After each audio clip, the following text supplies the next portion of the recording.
The bell above the glass door rang softly as I pushed it open and stepped inside the coffee shop. A wave of warmth wrapped around me, carrying the rich scent of roasted beans and freshly baked pastries. Outside, the rain fell steadily, turning the city streets into mirrors of shimmering lights. Inside, everything felt safe and golden. It was a small coffee shop tucked between a bookstore and a flower shop. The walls were painted a soft cream color, decorated with framed photographs of old streets and smiling strangers. Wooden tables filled the room, each one lit by a tiny hanging lamp. The place had a quiet charm, like it was holding hundreds of untold stories within its walls. I had not planned to stop there that afternoon. My day had been long and exhausting. I had just come from a job interview that I was certain I had failed. My mind was heavy with doubt, and my heart felt even heavier. I needed somewhere to sit, somewhere to breathe.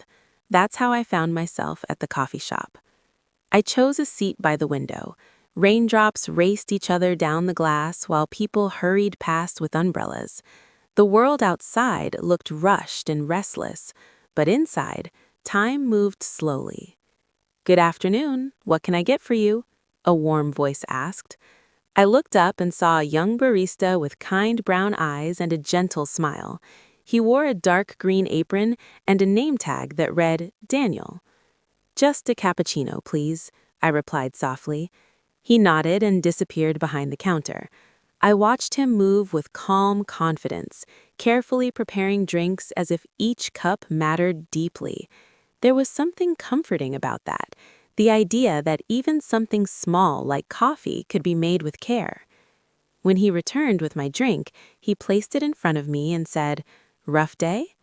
I must have looked surprised because he smiled lightly. "You have that look, like you're carrying too many thoughts." I hesitated, then gave a small laugh. "Is it that obvious?" "Only to someone who knows the feeling," he said. I thanked him and wrapped my hands around the warm cup. The first sip was perfect, creamy, slightly bitter, and soothing. For a moment, I forgot about the interview, the stress, and the uncertainty. Minutes turned into an hour. I opened my notebook and began writing, something I had loved doing since I was a child. Writing was my escape, my way of understanding the chaos inside me. As I wrote, the rain slowed, and the coffee shop grew quieter. "Are you a writer?" Daniel asked as he wiped a nearby table. "I want to be," I admitted, "but wanting and becoming are two different things." He leaned against the counter thoughtfully. "Maybe not. Maybe becoming starts with wanting badly enough." His words stayed with me. Over the next few days, I found myself returning to the coffee shop. Sometimes I brought my laptop, sometimes just my notebook. Each time, Daniel would greet me with the same warm smile. It became our little routine. I would sit by the window, he would prepare my usual cappuccino without even asking. We would exchange small conversations about books, about dreams, about fears we rarely admitted to others. One evening, as the sun painted the sky orange and pink, he sat across from me during his break. "I used to study music," he told me. "I wanted to be a composer." "What happened?" I asked. "Life," he said with a shrug. "Responsibilities, doubts." I told myself it was safer to choose something practical. There was a silence between us, heavy but honest. "Do you regret it?" I asked gently. "Every day," he answered quietly. That night, I went home thinking about dreams, the ones we chase and the ones we abandon. A week later, I received an email. My hands trembled as I opened it. It was from the company where I had interviewed. They thanked me for my time, but informed me they had chosen another candidate. I stared at the screen until the words blurred. Without thinking, I grabbed my coat and walked straight to the coffee shop. When I arrived, Daniel took one look at me and understood. "Sit," he said softly. I didn't even order. He brought my cappuccino and sat across from me again. "I didn't get it," I whispered. He nodded slowly. I'm sorry. I feel like I'm standing still while everyone else is moving forward. Daniel was quiet for a moment. Then he said, Do you really want that job, or do you just want to feel like you're succeeding? His question caught me off guard. I don't know. He smiled gently. Maybe this is your sign. A sign of what? To stop waiting for someone else to choose you. Choose yourself. Those words felt like a spark in the darkness. That night, instead of updating my resume again, I opened my laptop and submitted a short story to an online magazine. My heart pounded as I pressed send. Days passed. I kept writing at the coffee shop. I watched strangers laugh, couples argue softly, friends share secrets. Every face was a story waiting to be told. Then one afternoon, my phone buzzed. The magazine had accepted my story. I could barely breathe as I read the message. They loved my writing. They wanted to publish it. I looked up and met Daniel's eyes across the room. He must have seen my expression because he rushed over. What happened? I got published, I said, my voice shaking with joy. For a moment, we simply stared at each other. Then he laughed, a bright, genuine sound that filled the shop. I told you, he said proudly, becoming starts with wanting. That evening, after closing time, he sat at the old piano in the corner of the coffee shop, something I had never seen him do before. I guess it's my turn, he said with a nervous smile. His fingers touched the keys, and soft music filled the room. It was beautiful, emotional, and alive. You're incredible, I whispered. He looked up at me. Maybe it's time I choose myself too. Months later, my writing began gaining attention. Small opportunities turned into bigger ones, and Daniel started performing his music at open mic nights, then small events. The coffee shop remained our beginning, the place where two uncertain souls decided to believe in themselves. Whenever I think back to that rainy afternoon, I realize something important. Sometimes we walk into a coffee shop simply to escape the rain, but sometimes we walk in to find courage, and sometimes we meet someone who reminds us that our dreams are not foolish, they are waiting. At the coffee shop, I didn't just find warmth, I found myself. The seasons changed, but the coffee shop remained the same. Autumn arrived quietly, brushing the trees outside with shades of gold and amber. The window where I once watched the rain now framed falling leaves dancing in the wind. Every time I stepped inside, the familiar bell chimed, and I felt as though I was entering the first chapter of my life all over again. But life, as beautiful as it can be, never stays still. My published story began attracting attention online. Messages from readers filled my inbox. Some told me my words felt like their own hidden thoughts. Others thanked me for giving them hope. With every message, my confidence grew, but so did the pressure. What if it was just luck? I confessed one evening while sitting across from Daniel.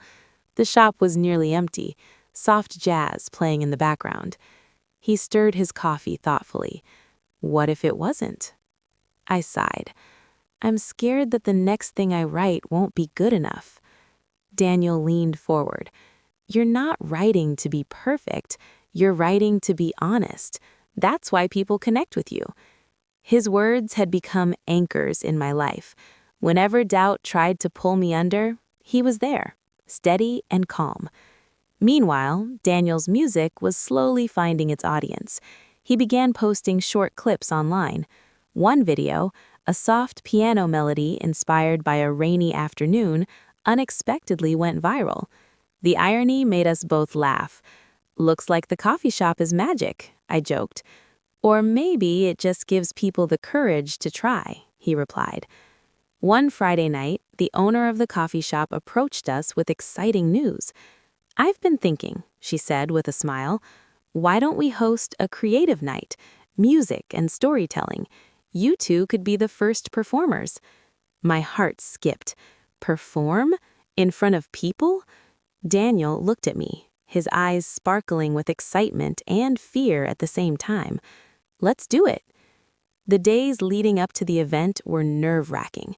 I revised my new story at least 20 times.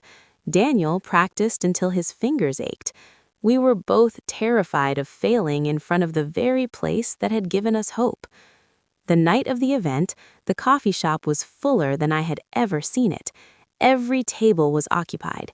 The air buzzed with anticipation and the scent of espresso. Daniel went first. He sat at the piano, the lights slightly dimmed. His hands trembled at first, but once the melody began, everything changed. The music flowed through the room like a quiet river, gentle, emotional, unforgettable. When he finished, the applause was loud and sincere. I saw something shift in his expression, a realization that he belonged there. Then it was my turn. My palms were sweaty as I stepped forward with my notebook. I glanced at Daniel, and he nodded reassuringly. I began reading. At first, my voice shook, but as the story unfolded about fear, courage, and unexpected beginnings, I forgot about the audience. I remembered the rainy afternoon when I had first sat by the window, feeling lost. By the time I finished, there was silence. Then, applause. Not polite applause, but heartfelt, overwhelming applause. I felt tears in my eyes. After the event, strangers approached us. Some asked for copies of my writing, others asked Daniel about his music. For the first time, our dreams didn't feel distant or impossible. They felt real. Later that night, after everyone left and the chairs were stacked, we sat by the window together. "You know," Daniel said softly, "if you hadn't walked in that day—" "I almost didn't," I admitted. He smiled. Funny how small choices change everything. I looked around the coffee shop, the warm lights, the wooden tables, the quiet piano. "This place gave us more than coffee," I said. "It gave us courage," he added. Weeks passed, and opportunities began to grow. I was invited to write regularly for the magazine. Daniel was offered a chance to perform at a small local festival. But with growth came new challenges. One evening, Daniel seemed distant. He kept staring at his phone. "What's wrong?" I asked gently. He hesitated. "I got an offer." "That's amazing. Why do you look worried?" "It's from a music studio in another city. They want me to collaborate on a project. It could be huge, but I'd have to leave for a few months." The words hung between us. I felt a sudden ache in my chest. The thought of the coffee shop without him felt incomplete. "That's your dream," I said quietly. "You have to go." "And you?" he asked. "I'll still be here, writing, waiting for your new songs." He smiled, but there was sadness in it. The night before he left, we met at the coffee shop one last time. It was raining again, just like the first day. "Promise me something," he said. "What?" "No matter what happens, don't stop writing." I nodded. "Promise me you won't stop playing." We laughed softly. As he walked out the door, the bell rang once more. This time, it sounded different. Not like an ending, but like the turning of a page. The coffee shop felt quieter in the weeks that followed. I still sat by the window, still ordered cappuccino, but now I wrote about distance, about growth, about loving someone enough to let them chase their dreams. One afternoon, my phone buzzed. It was a message from Daniel. A photo of a recording studio. Caption, "Choosing myself. Thank you for helping me start." I smiled. Months later, he returned, not as the uncertain barista, but as a musician who had found his voice. And I was no longer the girl afraid of rejection. I was a writer with stories that traveled beyond the walls of the coffee shop. When he walked through the door again, the bell rang softly. "Welcome back," I said. He grinned. "Did you miss me?" "Only every day." Outside, the rain had stopped. Sunlight poured through the window, lighting up the room. And once again, at the coffee shop, a new chapter began. The coffee shop was no longer just a place we visited. It had become a symbol of beginnings, of courage, of love that didn't cage but encouraged. When Daniel returned from the city, something about him felt different, not distant, just deeper.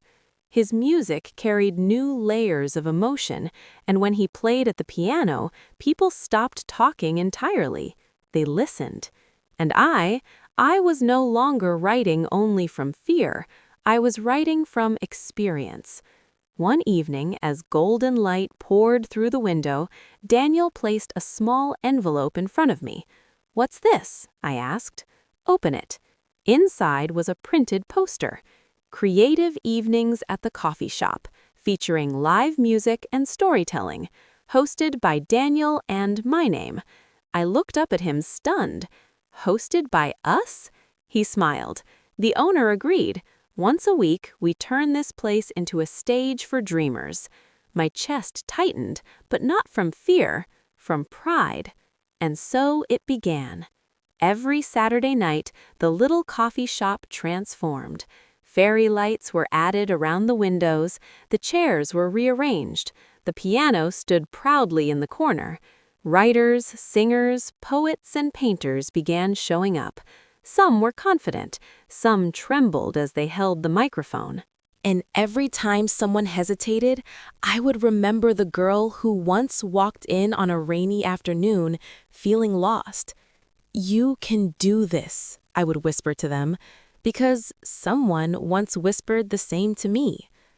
One night, a young girl, barely 18, stood up to read her first poem. Her voice shook, just like mine once did. When she finished, the applause filled the room. Tears streamed down her face. "I didn't think I was good enough," she said. Daniel glanced at me and we both smiled. "Becoming starts with wanting," he said gently. The phrase had traveled from him to me and now into the hearts of strangers. Months passed, and the coffee shop gained a reputation in the city. People called it the place where dreams begin. Articles were written about it. A small local newspaper even featured our story.